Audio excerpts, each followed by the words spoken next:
Баршаңызға қайырлы күн. Бүгін сіздермен бірге үй жағдайында жөтелді тез кетіретін шай дайындайтын боламыз. Ол үшін біз құрғақ ыдысымызға 4 шай қасық қантымызды салып аламыз.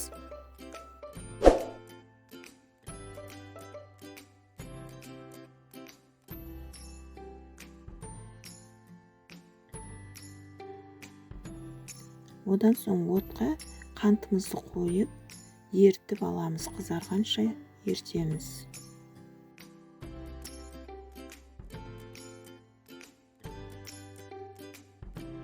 Қантымыз осылай еріді.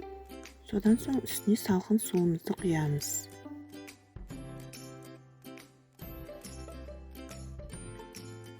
Шайымыз осылай қайнайды. Одан соң лимонымыздың жартысын кесіп аламыз.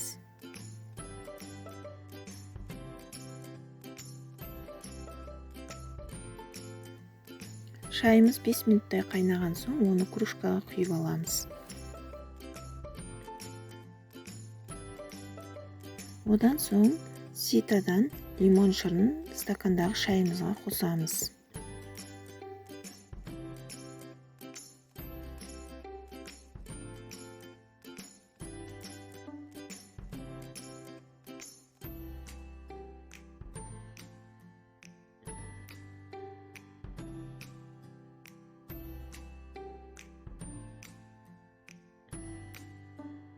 Міне шайымыз дайын болды.